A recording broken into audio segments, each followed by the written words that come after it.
Olá, queridos alunos, tudo bem com vocês? Eu sou o professor Felipe Lopes, eu sou homem de pele branca, tenho cabelo raspado, uso óculos, estou vestindo uma blusa azul, uma calça preta e à minha direita tem um quadro branco com o título da nossa aula, Textos sem repetições. Vocês já repararam que um texto pode ficar muito difícil de ser lido ou até a gente pode perder o interesse quando a gente repete uma palavra dentro do texto? Eu vou falar uma frase e vocês vão entender o que eu estou dizendo. O texto fica muito chato de ser lido quando o texto é muito longo, porque o texto muito longo é difícil de entender. Olha, gente, foi até difícil para eu falar essa frase. Por quê? Porque eu repeti tantas vezes a palavra texto que acabou ficando difícil de compreender, fica chato para quem está ouvindo. Então, por isso, na aula de hoje, nós vamos conversar sobre como evitar essas repetições no texto. Não é errado exatamente repetir palavras no texto, mas a gente pode tornar o texto mais interessante de ser lido, trazer um enriquecimento para aquilo que a gente escreve quando a gente evita essas repetições. E para mostrar para vocês como um texto pode ser rico quando a gente evita as repetições, eu vou convidar vocês a lerem comigo um conto africano, Os Segredos da Nossa Casa, que a gente pode ver na próxima tela. Os Segredos da Nossa Casa. Certo dia, uma mulher estava na cozinha e, ao atiçar a fogueira, deixou cair cinza em cima do seu cão. O cão queixou-se: "A senhora, por favor, não me queime." Ela ficou muito espantada. Um cão a falar? Até parecia mentira. Assustada, resolveu bater-lhe com o pau com que mexia a comida. Mas o pau também falou: "O cão não me fez mal. Não quero bater-lhe." A senhora já não sabia o que fazer e resolveu contar às vizinhas o que se tinha passado com o cão e o pau. Mas quando ia sair de casa, a porta, com um ar zangado, avisou-a: "Não saias daqui e pensa no que aconteceu. Os segredos da nossa casa não devem ser espalhados pelos vizinhos." A senhora percebeu o conselho da porta, pensou que tudo começara porque tratara mal seu cão. Então pediu-lhe desculpa e repartiu o almoço com ele. Comentário: é fundamental sabermos conviver uns com os outros, assegurar o respeito. Bom, e aí, gostaram do texto? Eu vou mostrar para vocês esse texto novamente na próxima tela, mas com marcações de palavras que a gente usou para evitar as repetições. Vocês podem reparar que as palavras estão marcadas ali em amarelo com a letra vermelha. Tá? Então, tem vários desses recursos que a gente está utilizando para evitar as repetições no texto. Em todas as partes do texto tem pelo menos alguma palavra dessas.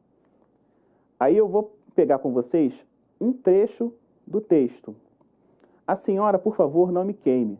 Ela ficou muito espantada. Um cão a falar? Até parecia mentira.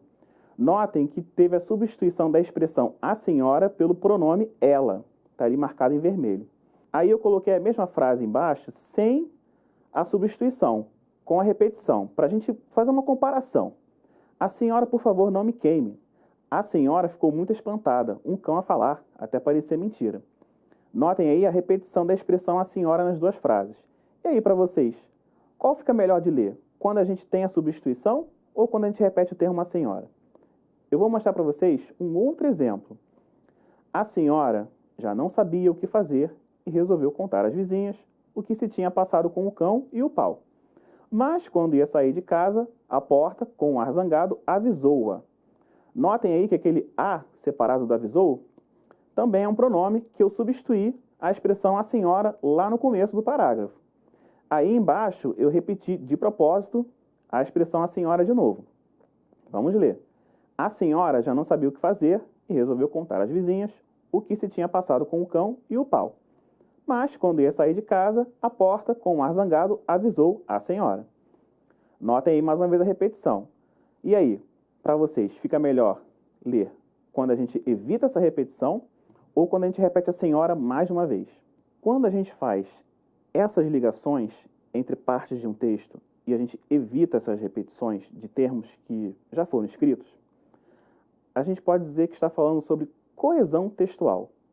Coesão textual, uma palavra esquisita, né? Mas eu vou explicar para vocês direitinho do que se trata, como a gente pode ver na próxima tela. A coesão textual é a forma de interligar os diferentes trechos de um texto, fazendo retomadas, mas sem repeti-los. E existem vários tipos de coesão textual. Na aula de hoje, nós vamos falar de 3. A primeira ali à esquerda é a coesão referencial, que que é quando a gente faz a retomada de palavras ou expressões já escritas anteriormente no texto, mas geralmente a gente substitui essas palavras por pronomes. Existe também o tipo lexical, que é a substituição de uma palavra por outra, evitando a repetição. Nesse caso, a gente usa os sinônimos, que são palavras que têm um significado igual ou parecido. E existe também a elipse, que é quando omitimos uma palavra ou expressão, já registrada antes no texto. Que eu vou dar um exemplo para vocês de coesão referencial. A senhora, por favor, não me queime. Ela ficou muito espantada, um cão a falar, até parecia mentira.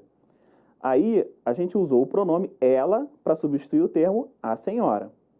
Vou mostrar um exemplo agora de lexical.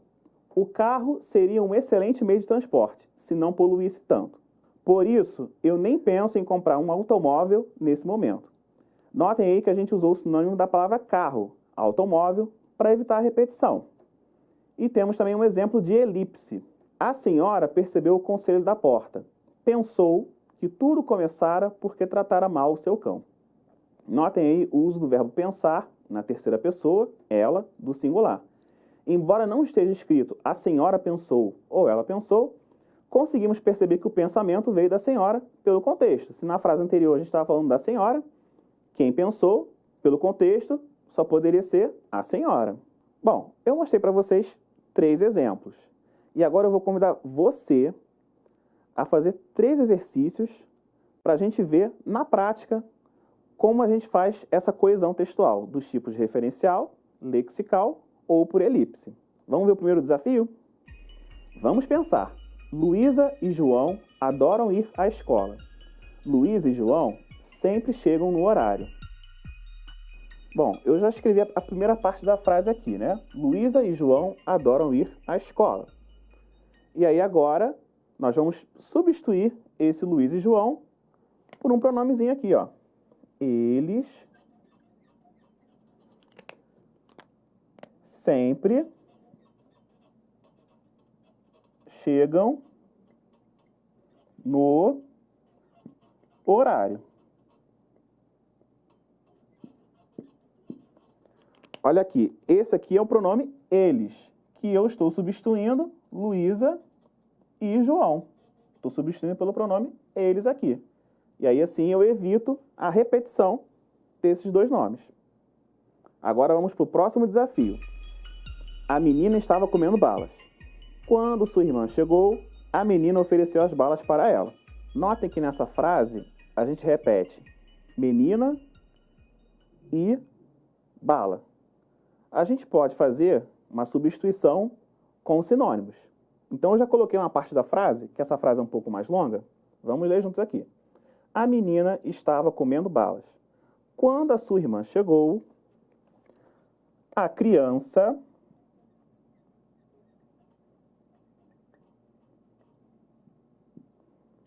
ofereceu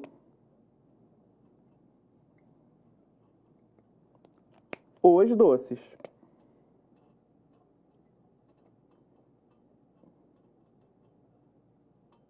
Os doces. Notem que a criança, aqui, ela vai entrar como sinônimo de a menina. São palavras que têm o mesmo sentido. E doces é um sinônimo de balas. Para eu evitar a repetição de menina e de bala no restante da frase, eu coloquei a criança e os doces. Vamos para a próxima questão? Vamos pensar? Regina estava atrasada. Regina preferiu ir direto para o trabalho. Bom, nesse caso, a gente não vai fazer uma substituição. A gente vai trabalhar com a elipse. Então, eu vou mostrar para vocês aqui a frase no quadro, o começo dela, né? Regina estava atrasada. Preferiu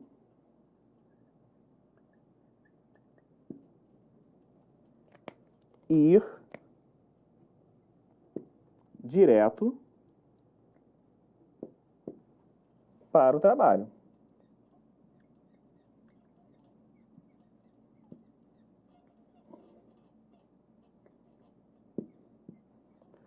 Notem que aqui eu fiz a conjugação do verbo preferir.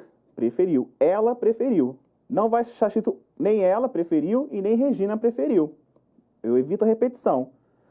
Como eu sei que preferiu é pela Regina? É pelo contexto da frase.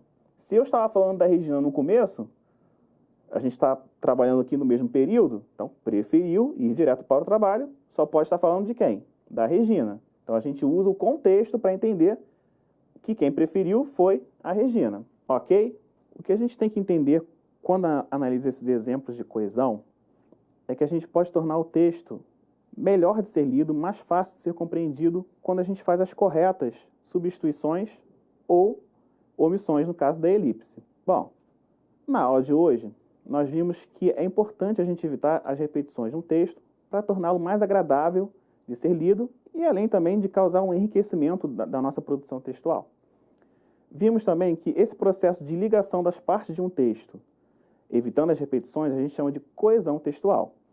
Vimos também que existem vários tipos de coesão, mas que nessa aula nos aprofundamos em 3 tipos, que é a coesão referencial, que é quando a gente substitui uma palavra ou um termo por um pronome, a coesão lexical, que a gente substitui uma palavra por um sinônimo, uma palavra que tem um significado parecido ou que tem o mesmo sentido, e a elipse, que é quando a gente omite determinado termo de um texto, mas a gente entende que ele está escondidinho ali pelo contexto da leitura. Eu agora vou propor um desafio a vocês. Lógico que esse desafio vai ser bem mais interessante, porque a gente não vai trabalhar com frases, mas sim com mais um texto, que é onde a gente tem que observar aonde tem essas situações de coesão textual. Esse é o nosso desafio. Vamos ler o texto O Porco e o Milhafre. O porco e o milhafre eram 2 inseparáveis amigos. O porco invejava as asas do milhafre e insistia continuamente com o amigo para que lhe arranjasse umas iguais para voar também. O milhafre dispôs-se a fazer-lhe a vontade. Conseguiu arranjar penas de outra ave e com cera colou-as nos ombros e nas pernas do seu amigo porco. Este ficou radiante e começou a voar ao lado do seu amigo milhafre. Quis acompanhá-lo até as grandes alturas, mas a cera começou a derreter-se com o calor e as penas foram caindo uma a uma. À medida que as penas se despegavam, ia o porco descendo, contrariado. Quando as penas acabaram de se soltar, o porco caiu e bateu no chão com o focinho. E com tanta força bateu que este ficou achatado. Zangou-se o porco com o milhafre, dizendo que tinha querido matá-lo, porque grudara mal as asas. Desde essa ocasião, deixou de ser amigo do milhafre. E quando o vê pairar no alto, dá um grunhido e olha para ele desconfiado. E aqui está a razão, porque o porco tem o focinho achatado e nunca mais quis voar. Repararam que tem umas palavras marcadas em vermelho? Elas foram usadas para evitar as repetições no texto. Elas estão retomando outras palavras. Então, vocês terão que descobrir a quais termos as palavras em vermelho estão substituindo nesse texto e fazer esse registro no seu caderno. E não percam as aulas do Rio Educa na TV. Vocês podem assistir essas aulas pela TV Escola, pelo canal da Multirio no YouTube ou pelo aplicativo Rio Educa em casa. Bom, gente, eu vou ficando por aqui. Muito obrigado por assistirem essa aula e bons estudos!